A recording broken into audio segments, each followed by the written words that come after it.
നടിയെ ആക്രമിച്ച കേസിൽ 8ാം പ്രതിയായ ദിലീപിനെ വെറുതെ വിട്ടും പൾസർ സുനി അടക്കമുള്ള 6 പ്രതികൾ കുറ്റക്കാരെന്നും കണ്ടെത്തിയ എറണാകുളം പ്രിൻസിപ്പൽ സെഷൻസ് കോടതിയുടെ വിധി വന്നിരിക്കുന്നു. ഇതൊരു അന്തിമ വിധിയല്ലെന്നും മേൽക്കോടതിയിലേക്ക് പോകുമെന്നുമാണ് അന്വേഷണത്തിന് നേതൃത്വം നൽകിയ ADGP ബി സന്ധ്യ പ്രതികരിച്ചത്. അതായത് അതിജീവിതയ്ക്കൊപ്പം ഉറച്ചുനിന്ന് സർക്കാർ പോരാടുമെന്ന് തന്നെയാണ് നാം മനസ്സിലാക്കേണ്ടത്. രാജ്യത്തിന്റെ കുറ്റകൃത്യ ചരിത്രത്തിൽ തന്നെ അത്യസാധാരണവും കേട്ടുകേൾവിയുമില്ലാത്ത ഒരു കുറ്റകൃത്യമാണ് 2017 ഫെബ്രുവരി 17 കൊച്ചിയിൽ നടന്നത്. കൊട്ടേഷൻ നൽകിയതനുസരിച്ച് ഒരു പ്രമുഖ നടിയെ തട്ടിക്കൊണ്ടുപോയി ബലാത്സംഗം ചെയ്യുകയും അതിനു പിന്നിൽ മലയാള സിനിമാ മേഖല അടക്കി വാഴുന്ന ദിലീപ് എന്ന നടനാണെന്നും പുറത്തുവരുന്നു. ഏറെ നിർണായകവും സംഭവബഹുലവുമായ കേസിന്റെ വിധി 8 വർഷങ്ങൾക്ക് ശേഷം വരുമ്പോൾ അതിജീവിതയ്ക്കൊപ്പം ശക്തമായി നിന്ന ഒരു ഭരണകൂടത്തിന്റെയും മുഖ്യമന്ത്രിയുടെയും ഇടപെടൽ ചരിത്രത്തിൽ രേഖപ്പെടുത്തും.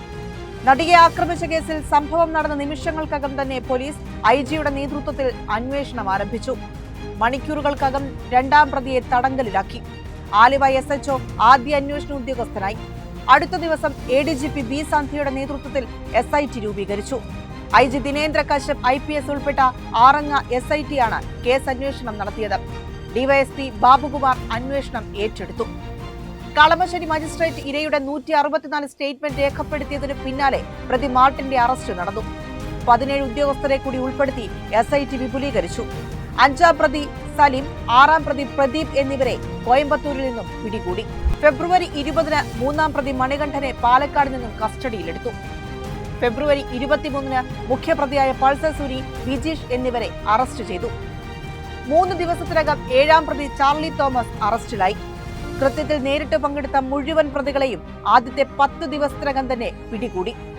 സംഭവം നടന്ന കൃത്യം 60 ദിവസം നേരിട്ട് കൃത്യത്തിൽ പങ്കെടുത്ത എല്ലാ പ്രതികൾക്കും എതിരായ ആദ്യ കുറ്റപത്രം സമർപ്പിച്ചു. ദിവസങ്ങൾക്കകം 8ാം പ്രതി ദിലീപും അറസ്റ്റിലായി. 2018-ൽ ദൃശ്യം പകർത്തിയ മെമ്മറി കാർഡിന്റെ ക്ലോൺ ചെയ്ത പകർപ്പ് ആവശ്യപ്പെട്ട 8ാം പ്രതി ദിലീപ് വിചാരണ കോടതിയിൽ CMB ഫയൽ ചെയ്തെങ്കിലും മെമ്മറി കാർഡ് എന്നത് കേവലം ഒരു രേഖയല്ലെന്നും അത് കുറ്റകൃത്യത്തിന്റെ ഉൽപ്പന്നമായ തൊണ്ടി മുതലാണെന്നും സർക്കാർ വാദിച്ചു. ദൃശ്യങ്ങളുടെ പകർപ്പ് പ്രതിക്ക് നൽകുന്നത് ഇരയുടെ സ്വകാര്യത ലംഘിക്കുന്നതിന് തുല്യമാണെന്നും അത് പുറത്തുപോകാൻ സാധ്യതയുണ്ടെന്നും സർക്കാർ കോടതിയെ ബോധ്യപ്പെടുത്തി. സർക്കാർ ശക്തമായി എതിർത്തതിനാൽ ജില്ലാ സെഷൻസ് കോടതി ഹർജി തള്ളി. വീണ്ടും അന്വേഷണം വേണ്ടിവരുമെന്ന് ഉറപ്പായതിനാൽ SIT-യെ സർക്കാർ നിലനിർത്തി. ക്ലോൺ ചെയ്ത പകർപ്പിനായുള്ള ദിലീപിന്റെ ക്രിമിനൽ മിസലേനിയസ് കംപ്ലൈന്റ് ഹൈക്കോടതി തള്ളി. ഇതിനെതിരെ സുപ്രീം കോടതിയിൽ പ്രതി SLP ഫയൽ ചെയ്തു. യാതൊരു കാരണം വെച്ചാലും പ്രതിയുടെ കയ്യിൽ ദൃശ്യമെത്താൻ പാടില്ല എന്ന ഉറച്ച ബോധ്യത്തോടെ സർക്കാർ എല്ലാ സംവിധാനവും ഒരുക്കി ഇരയ്ക്കൊപ്പം നിന്നു. വിചാരണയ്ക്ക് വേണ്ടി വനിതാ ജഡ്ജി ആവശ്യപ്പെട്ടുള്ള ഇരയുടെ ഹർജി സർക്കാർ അനുഭാവപൂർവ്വം കക്ഷി ചേർത്തു. വനിതാ ജഡ്ജിയെ അനുവദിച്ചു. 21/3/2019 ആദ്യ വിചാരണ ആരംഭിച്ചു. എന്നാൽ മെയ് മാസം സുപ്രീം കോടതി വിചാരണ സ്റ്റേ ചെയ്തു. കോടതി നടപടിയിലെ ചില അസ്വീകാര്യത ചൂണ്ടിക്കാട്ടി സംസ്ഥാനവും ഇരയും ട്രാൻസ്ഫർ പെറ്റീഷനുകൾ ഫയൽ ചെയ്തു. അന്വേഷണത്തിന്റെ ഓരോ ഘട്ടത്തിലുമുണ്ടായത് നിർണായക വഴിത്തിരിവുകളാണ്. ആകെയുള്ള 456 പ്രോസിക്യൂഷൻ സാക്ഷികളിൽ 261 പേരെയും 3 പ്രതിഭാഗം സാക്ഷികളെയും വിസ്തരിച്ചു. 28 പേർ കൂറുമാറി പ്രതിഭാഗം ചേർന്നു. 3 മാപ്പുസാക്ഷികൾ ഉണ്ടായിരുന്നു. 727 ദിവസം കേസ് പോസ്റ്റിംഗ് നടന്നു.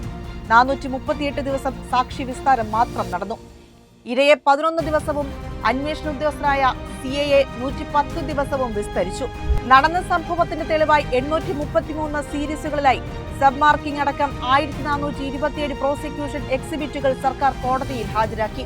കൂടാതെ 142 തൊണ്ടിമുതലുകൾ, 68 കോടതി രേഖകൾ എന്നിവ ഹാജരാക്കി. 221 രേഖകൾ പ്രതിഭാഗം ഹാജരാക്കി.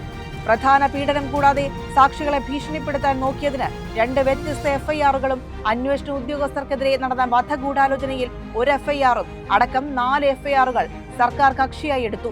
ഇരയ്ക്കും സർക്കാരിനും വേണ്ടി സുപ്രീം കോടതിയിലും ഹൈക്കോടതിയിലും വിചാരണ കോടതിയിലും ഫസ്റ്റ് ക്ലാസ് CJM കോടതികളിലുമായി ഹാജരായത് പ്രമുഖരായ നിരവധി അഭിഭാഷകരാണ്.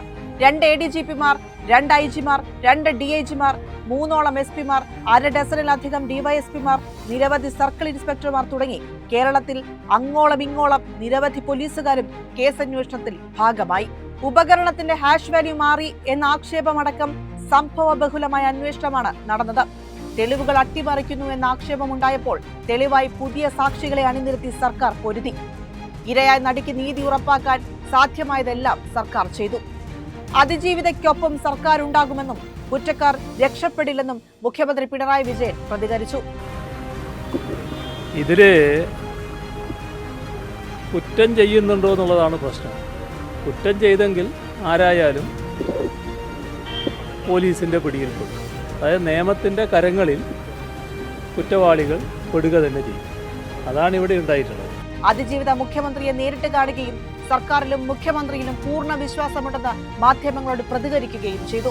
എനിക്ക് തന്ന ആ ഒരു അഷുറൻസിൽ ഞാൻ വളരെ വളരെ വളരെ സന്തോഷമുണ്ട്. എനിക്ക് പിന്നെ അതൊരു ഭയങ്കര വലിയൊരു ഉറപ്പാണ്. ഞാൻ ഒരുപാട് നന്ദിയുണ്ട്. തീർച്ചയായിട്ടും ഞാൻ പരിപൂർണമായും സാറിന്റെ വാക്കുകൾ ഈ കേസ് അന്വേഷണം മുന്നോട്ട് പോകുമെന്നും നിഷ്പക്ഷമായിട്ടുള്ള അന്വേഷണം ഉറപ്പാക്കുമെന്നും മുഖ്യമന്ത്രി ഉറപ്പ് നൽകി. തീർച്ചയായിട്ടും ഗവൺമെന്റിന്റെ ഭാഗത്തു നിന്ന് എല്ലാവിധ സപ്പോർട്ടും ഇൻവെസ്റ്റിഗേഷൻ ഉണ്ടാവുമെന്ന് തന്നെയാണ് പറഞ്ഞത്. സോ അതിൽ തീർച്ചയായിട്ടും ഞാൻ ഹാപ്പിയാണ്. 3125 ദിവസം നീണ്ട നിയമ പോരാട്ടങ്ങൾക്കൊടുവിൽ വിധി വരുമ്പോൾ അചഞ്ചലം അതിജീവിതയ്ക്കൊപ്പം നിന്നൊരു സർക്കാരിന്റെ നിലപാടും നമ്മൾ ഓർക്കേണ്ടതുണ്ട്.